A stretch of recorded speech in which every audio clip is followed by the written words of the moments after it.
નમસ્કાર વિદ્યાર્થી મિત્રો, વિડિયો લેક્ચરના માધ્યમથી ઓનલાઈન એજ્યુકેશનમાં આપ સૌનું ફરી હાર્દિક સ્વાગત છે. બાળકો, મેં તમને લાસ્ટ લેક્ચરની અંદર એવું કીધું હતું કે ચેપ્ટર 3ની અંદર જો આપણે હવે આગળ જવું હશે તો મારે તમને ઇલેક્ટ્રોન રચના શીખવવી જરૂરી થઈ જશે, આવું હું બોલેલો. અને એના અનુસંધાને મેં વિડિયો લેક્ચર નંબર 9ની અંદર થોડુંક પરમાણુ વિશેનું, કક્ષા અને કક્ષક વિશેનું ડિસ્કશન કર્યું હતું બાળકો. ઓકે, હવે કદાચ તમને લેક્ચરમાં કદાચ કોઈ વસ્તુ ભૂલાઈ ગઈ હોય, ન યાદ હોય તો જુઓ બરાબર, હું તમને થોડું રિવાઇન્ડ કરી દઉં છું. મેં તમને એવું કીધું હતું કે દરેક તત્વને પોતાનું પરમાણુ હોય. હવે દરેક તત્વને જે પોતાનો પરમાણુ હોય એ દરેક પરમાણુને પોતાનું શું હોય? પરમાણુ કેન્દ્ર હોય. દરેક તત્વને પોતાનું શું હોય? પરમાણુ હોય. બાળકો, પરમાણુ અતિ સૂક્ષ્મ છે એટલે એનો આકાર કેવો રાખ્યો હતો આપણે? તો કે ગોળાકાર રાખ્યો હતો. રેડી? હવે બીજી વસ્તુ બાળકો, પરમાણુ કેન્દ્રની અંદર બે વસ્તુ હતી, યાદ કરો, પ્રોટોન અને ન્યુટ્રોન. બાળકો, પ્રોટોન અને ન્યુટ્રોનનું એક સંયુક્ત નામ છે. આઈ થિંક મેં ગયા લેક્ચરમાં નહોતું કીધું, આજે તમને કહી દઉં છું. બાળકો, પ્રોટોન અને ન્યુટ્રોનનું સંયુક્ત નામ છે ન્યુક્લિયોન્સ. બરાબર? પ્રોટોન અને ન્યુટ્રોનનું સંયુક્ત નામ શું છે? ન્યુક્લિયોન્સ. અને એટલે જ બાળકો, તમે કદાચ ક્યારેક સાંભળ્યું હશે, પરમાણુ કેન્દ્રનું બીજું નામ છે ન્યુક્લિયસ. પરમાણુ કેન્દ્રનું બીજું નામ શું છે બાળકો? ન્યુક્લિયસ. ઓકે, તો જો પરમાણુના કેન્દ્રમાં શું હતું? પ્રોટોન અને ન્યુટ્રોન. પ્રોટોન અને ન્યુટ્રોનનું સંયુક્ત નામ શું કીધું બાળકો? ન્યુક્લિયોન્સ. ન્યુક્લિયોન્સને કારણે જ પરમાણુના કેન્દ્રનું બીજું નામ શું છે? ન્યુક્લિયસ. ક્લિયર થયું? પછી બાળકો એવું બોલ્યો હતો કે કેન્દ્રની આજુબાજુ વર્તુળાકાર માર્ગે એક કણ પરિભ્રમણ કરતો હોય બાળકો. તો કેન્દ્રની આજુબાજુ વર્તુળાકાર માર્ગે એક કણ પરિભ્રમણ કરે છે. એ કણને આપણે શું કીધું તું? યાદ છે? ઇલેક્ટ્રોન. ઇલેક્ટ્રોન ઋણભારિત કણ છે, પ્રોટોન ધનભારિત છે અને ન્યુટ્રોન તટસ્થ છે. આવું આપણે લાસ્ટ લેક્ચરમાં કીધું હતું. બાળકો, ઇલેક્ટ્રોન જે વર્તુળાકાર માર્ગે ફરે એ માર્ગને આપણે લાસ્ટ લેક્ચરમાં કીધું હતું બાળકો. શું નામ આપ્યું હતું? કક્ષા. ઇલેક્ટ્રોનના ભ્રમણનો જે આ વર્તુળાકાર માર્ગ આવે એ માર્ગને આપણે કક્ષા કીધું હતું. કક્ષાના સંકેત પણ આપ્યા હતા, કે એલ, એમ, એન વગેરે. રેડી? બીજી વસ્તુ બાળકો, કક્ષા પછી મેં તમને એક શબ્દ સમજાવ્યો હતો, કક્ષક. સમજાયો હતો ને? કે કેન્દ્રની આજુબાજુ ઇલેક્ટ્રોન મળી આવવાની સંભાવના વાળો, મહત્તમ સંભાવના વાળો વિસ્તાર એટલે કક્ષક. બાળકો, કક્ષકના પણ સંકેત હતા, એસ, પી, ડી, એફ વગેરે. બાળકો, એમાંથી મેં એસ નું ડિસ્કશન કર્યું હતું થોડું. એસ શું કામ કીધું હતું? એસ ફોર સ્ફેરિકલ, એટલે કે ઇલેક્ટ્રોન મળી આવવાની સંભાવના વાળો વિસ્તાર વર્તુળાકાર હોય, સ્ફેરિકલ એટલે એસ. બરાબર? એટલે એસ નો આકાર આપણે ગોળાકાર લીધો તો, યાદ છે? પછી પી નો આકાર મેં તમને કીધું તું, યાદ હોય તો. કેવો આકાર હતો? ડંબેલાકાર હતો. પછી ડી કક્ષકનો આકાર બાળકો ડબલ ડંબેલ. રેડી? અને બાળકો, એફ કક્ષકના આકારમાં હું એવું બોલ્યો તો કે હાલમાં આપણે એને અજ્ઞાત રાખીશું. એફ કક્ષકના આકારમાં આપણે એને કેવું રાખીશું અત્યારે? અજ્ઞાત. પછી બાળકો, બીજી વસ્તુ મેં કીધી હતી, એસ કક્ષકને કોઈ પેટા પ્રકાર નથી. યાદ છે? એસ કક્ષકમાં કોઈ પેટા ભાગ નહીં, એસ કક્ષક પોતે એકલી હોય. પી કક્ષકમાં મેં એવું કીધું હતું 3 પેટા પ્રકાર છે, પીએક્સ, પીવાય, પીઝેડ. પછી બાળકો, ડબલ ડંબેલ એટલે કે ડી કક્ષક. યાદ આવે છે? એના કેટલા પેટા પ્રકાર કીધા હતા? તો કે 5 પેટા પ્રકાર છે. આને હું દોરતા શીખવાડીશ સમય આવે ત્યારે, એટલે એ ટેન્શન ના લેતા. ડી ના 5 પેટા પ્રકાર કયા હતા? તો કે D X Y, D Y Z, D Z X, D X square minus Y square અને ડી ઝેડ સ્ક્વેર. રેડી? અને બાળકો, એફ અજ્ઞાત, પણ એના પેટા પ્રકાર મેં કીધું તું બાળકો કેટલા હતા? તો કે 7 પેટા પ્રકાર હતા. પછી મેં તમને એક વાક્ય એવું કીધું હતું કે પ્રત્યેક કક્ષકમાં વધુમાં વધુ કેટલા ઇલેક્ટ્રોન સમાઈ શકે? તો કે 2. તો એના અનુસંધાને એસ કક્ષકમાં કેટલા ઇલેક્ટ્રોન સમાય? તો કે 2. કેમ કે એસ ને કોઈ પેટા પ્રકાર નથી એટલે એનામાં પોતાનામાં 2 સમાય. પી ના 3 પેટા પ્રકાર એટલે પીએક્સ માં 2 ઇલેક્ટ્રોન ભરી શકાય, પીવાય માં 2 ઇલેક્ટ્રોન ભરી શકાય અને પીઝેડ માં ભરી શકાય. એટલે ટોટલ પી માં કેટલા ઇલેક્ટ્રોન સમાય? તો કે 6. ડી માં કેટલા ભરી શકાય? તો કે ડી ના 5 પેટા પ્રકાર, બધામાં 2 ભરો તો 5 દુ 10 અને એફ ના 7 પેટા પ્રકાર છે તો 7 માં 2 ભરો તો કેટલા ઇલેક્ટ્રોન સમાય? 14. એટલે એસ કક્ષકમાં 2 સમાય, પી કક્ષકમાં 6 સમાય, ડી કક્ષકમાં 10 ઇલેક્ટ્રોન સમાય અને એફ કક્ષકમાં વધુમાં વધુ 14 ઇલેક્ટ્રોન સમાય. આટલું ક્લિયર બાળકો? કઈ ડાઉટ? ઓકે બાળકો, મેં તમને ત્યારે બી કીધું હતું કે કેન્દ્રની ફરતે આ અલગ અલગ વર્તુળાકાર માર્ગ હોય એ અલગ અલગ કક્ષા સૂચવે છે અને એ જે કક્ષાનો ક્રમ એટલે એને મુખ્ય ક્વોન્ટમાંક n કહેવાય. યાદ આવે છે? હું બોલ્યો તો હું ગયા લેક્ચરની અંદર હું બોલેલું છું બાળકો. જેમ કે કેન્દ્રની ફરતેનો સૌથી પહેલો વર્તુળાકાર માર્ગ એટલે પહેલી કક્ષા, કેન્દ્રની ફરતે બીજો વર્તુળાકાર માર્ગ એટલે બીજી કક્ષા, કેન્દ્રની ફરતેનો ત્રીજો વર્તુળાકાર માર્ગ એટલે ત્રીજી કક્ષા, કેન્દ્રની ફરતેનો ચોથો વર્તુળાકાર માર્ગ એટલે ચોથી કક્ષા. એટલે આને કહેવાય મુખ્ય ક્વોન્ટમાંકની વેલ્યુ 1, મુખ્ય ક્વોન્ટમાંકની વેલ્યુ 2, મુખ્ય ક્વોન્ટમાંકની વેલ્યુ 3, મુખ્ય ક્વોન્ટમાંકની વેલ્યુ 4. ખબર પડે છે? જો 5મી કક્ષા હોય તો મુખ્ય ક્વોન્ટમાંકની વેલ્યુ 5 આવે. સમજાય છે? ઓકે. હવે બાળકો હંમેશા એક વસ્તુ યાદ રાખો, એક થોડુંક નાનકડું કોષ્ટક આપણે કરીએ. બરાબર? આપણે કક્ષા તો પહેલી કક્ષા ને તો પહેલી કક્ષાનો સંકેત આપણે કે રાખ્યો છે. પહેલી કક્ષાનો સંકેત શું રાખ્યો છે? કે. બીજી કક્ષાનો સંકેત શું રાખ્યો છે બાળકો? એલ. ત્રીજી કક્ષાનો સંકેત કયો રાખ્યો છે બાળકો? એમ. ચોથી કક્ષાનો સંકેત કયો રાખ્યો છે બાળકો? એમ. પહેલી કક્ષાનો સંકેત કે, બીજી કક્ષાનો સંકેત એલ, ત્રીજી કક્ષાનો સંકેત એમ અને ચોથી કક્ષાનો સંકેત એન. ઓકે. હવે બાળકો કક્ષા પછી જોઈએ કક્ષકોની સંખ્યા. તો બાળકો હંમેશા એક વસ્તુ યાદ રાખો, બહુ જ ઈઝી કોન્સેપ્ટથી શીખવાડું છું અને તમને મજા આવી જશે. ઇલેક્ટ્રોન રચના રમતા રમતા આવડી જશે. બાળકો મને કહો, આપણે પહેલી કક્ષાનો સંકેત શું રાખ્યો? કે ને પહેલી કક્ષાનો સંકેત. તો બાળકો કક્ષાનો ક્રમ એટલે n. કક્ષાના ક્રમને હું કહું? n. ઓકે. તો બાળકો પહેલી કક્ષા એટલે કે ને, તો પહેલી કક્ષા એટલે કે, તો પહેલી કક્ષા એટલે આની માટે મુખ્ય ક્વોન્ટમાંકની વેલ્યુ કેટલી થઈ?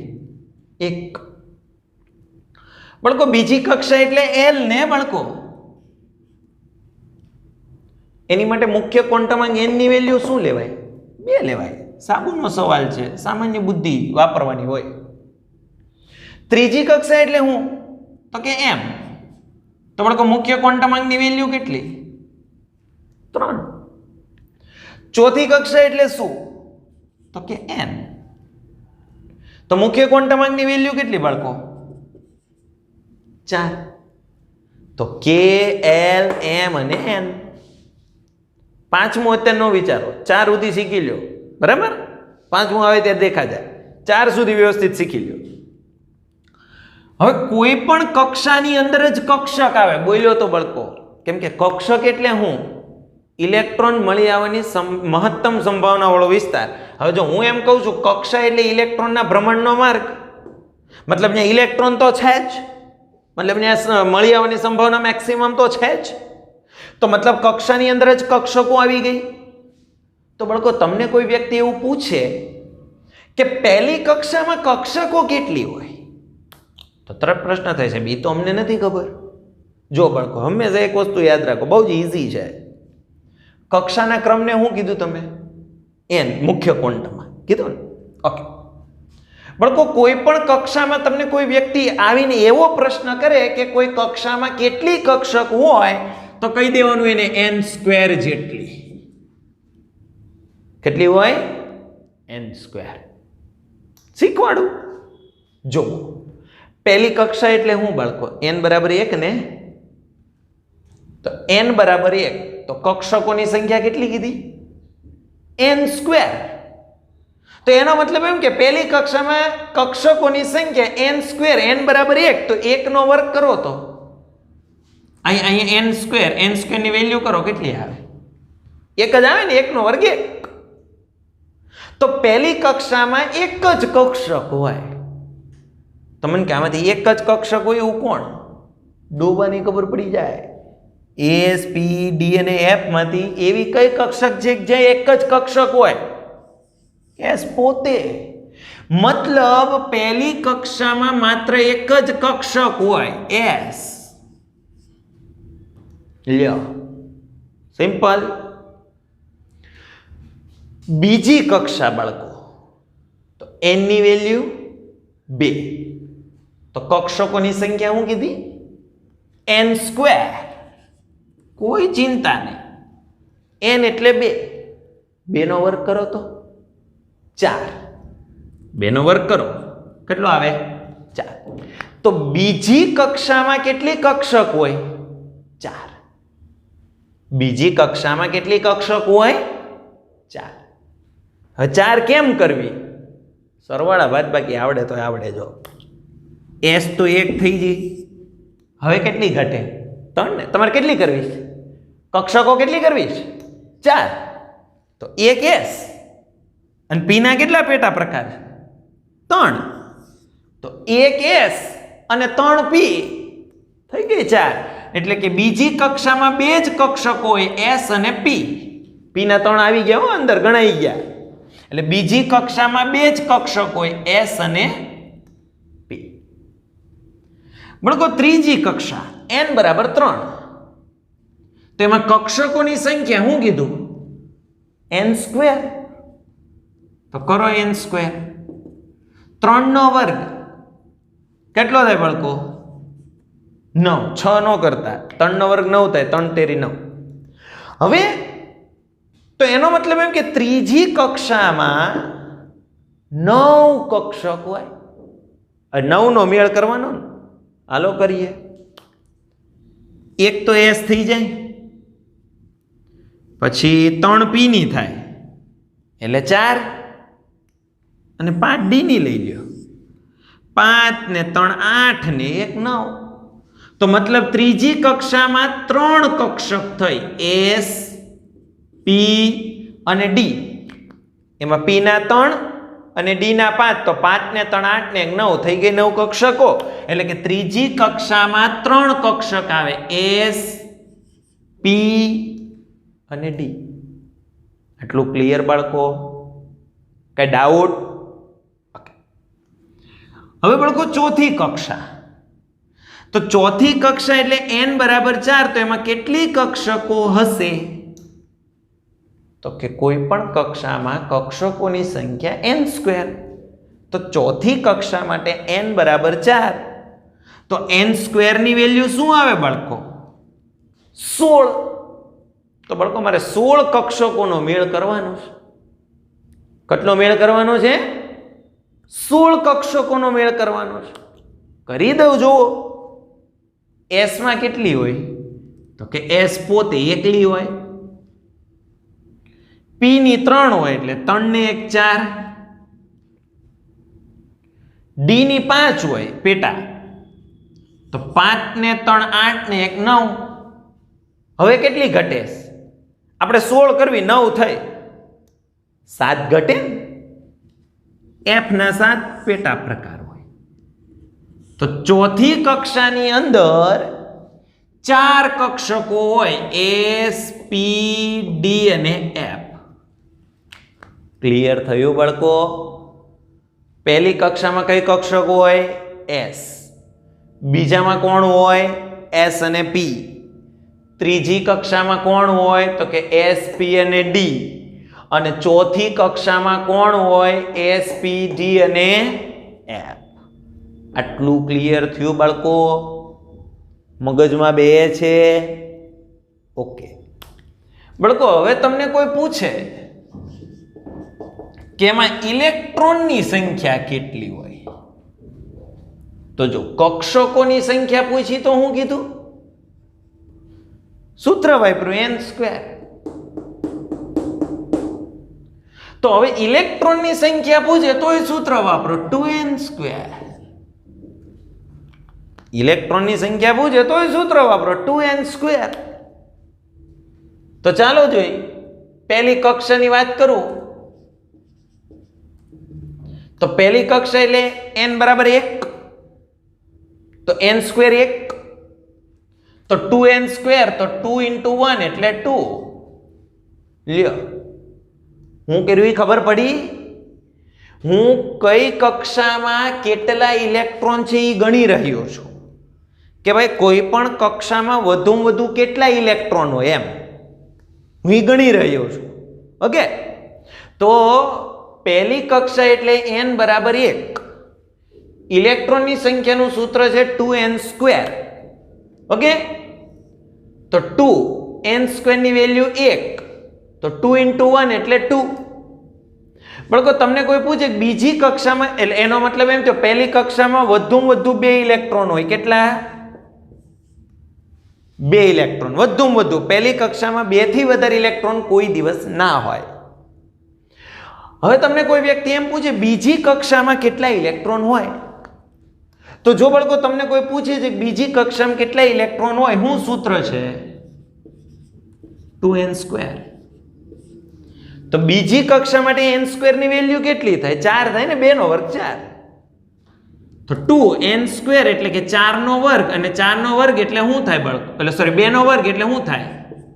4. 2n², પણ n² ની વેલ્યુ કેટલી છે? 4. તો 4 દુ 8. એટલે કે બીજી કક્ષામાં વધુમાં વધુ બાળકો 8 ઇલેક્ટ્રોન સમાય. પછી ત્રીજી કક્ષા બાળકો, તો ત્રીજી કક્ષા માટે પાછું સૂત્ર 2n². તો ત્રીજી કક્ષા માટે n² ની વેલ્યુ 9, તો 2 × 9, તો 9 દુ 18. તો એનો મતલબ એમ કે ત્રીજી કક્ષામાં વધુમાં વધુ 18 ઇલેક્ટ્રોન સમાઈ શકે. ચોથી કક્ષા બાળકો, તો 2n², તો 2 બાળકો n² એટલે હું 16, તો 16 દુ 32. તો ચોથી કક્ષામાં બાળકો વધુમાં વધુ કેટલા ઇલેક્ટ્રોન સમાય? 32 ઇલેક્ટ્રોન સમાય.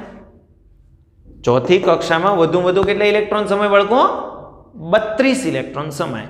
તો તમે બાળકો 9માં 10માં શીખી જ ગયા છો. 2, 8, 18, 32 શીખ્યા હતા? આ ઈ જ છે, પણ આ બધું આપણે સાયન્સના કોન્સેપ્ટથી જઈએ છીએ.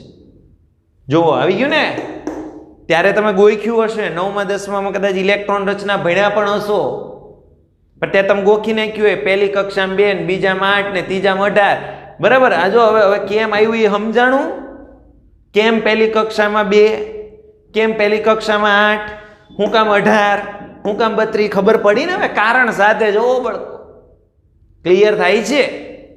ઓકે, સરસ બળકો.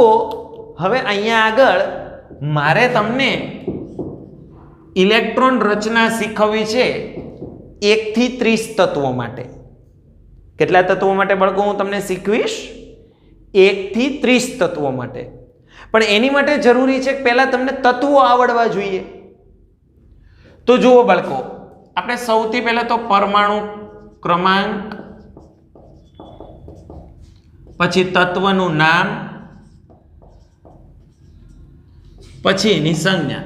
બાળકો, આજના લેક્ચરમાં હું તમને કેટલાક તત્વોના પરમાણુ ક્રમાંક આપીશ, એના નામ આપીશ અને એની સંજ્ઞા આપીશ. ઈ તમે તૈયાર કરી રાખજો. એટલે નેક્સ્ટ લેક્ચરમાં હું તમને ત્યાંથી એક સ્ટેપ આગળ લઈ જઈશ. હું બોલું છું એ ખ્યાલ આવે છે? મારે તમને દરેક તત્વ 1 થી 30 તત્વોની ઇલેક્ટ્રોન રચના શીખવી છે, બરાબર? તો હું આજના લેક્ચરમાં તમને અહીંયા હું કેટલાક તત્વોના પરમાણુ ક્રમાંક આપી રહ્યો છું, એનું નામ આપીશ, એની સંજ્ઞા આપીશ. એ તમારે પાકા કરીને રાખવાના છે. એટલે બીજા લેક્ચરમાં હું તમને ત્યાંથી આગળ લઈ જઈશ. તો બાળકો, પરમાણુ ક્રમાંક નંબર 1 વાળું તત્વ છે હાઇડ્રોજન. બાળકો એની સંજ્ઞા છે H. બાળકો કોઈ પણ તત્વની સંજ્ઞા લખો ત્યારે એક બાબત ખાસ ધ્યાનમાં લેવાની. જો એક જ અક્ષરની સંજ્ઞા હોય તો એ કેપિટલમાં આવે. 2 અક્ષરની સંજ્ઞા હોય તો પહેલો અક્ષર કેપિટલ અને બાકીનો બીજો અક્ષર સ્મોલ આવે. ઓકે? તો પહેલું હાઇડ્રોજન, સંજ્ઞા છે H. બીજું છે હિલિયમ. તો બીજું તત્વ હિલિયમ, બાળકો એની સંજ્ઞા થાય He. ઓકે? બાળકો ત્રીજા નંબરનું તત્વ લિથિયમ અને એની સંજ્ઞા થાય બાળકો Li. ત્રીજા નંબરનું તત્વ છે લિથિયમ, એની સંજ્ઞા છે Li. બાળકો ચોથા નંબરનું તત્વ બેરેલિયમ, એની સંજ્ઞા થાય Be. ચોથા નંબરનું તત્વ છે બેરેલિયમ, એની સંજ્ઞા છે Be. બાળકો પાંચમા નંબરનું તત્વ છે બોરોન, એની સંજ્ઞા થશે B. પછી બાળકો છઠ્ઠા નંબરનું તત્વ છે કાર્બન, એની સંજ્ઞા છે C. બાળકો સાતમા નંબરનું તત્વ છે નાઇટ્રોજન. બાળકો એની સંજ્ઞા છે N. બાળકો આઠમા નંબરનું તત્વ ઓક્સિજન, એની સંજ્ઞા છે O. નવમા નંબરનું તત્વ છે બાળકો ફ્લોરિન, એની સંજ્ઞા છે F. અને 10મા નંબરનું તત્વ છે બાળકો નિયોન, સંજ્ઞા છે Ne.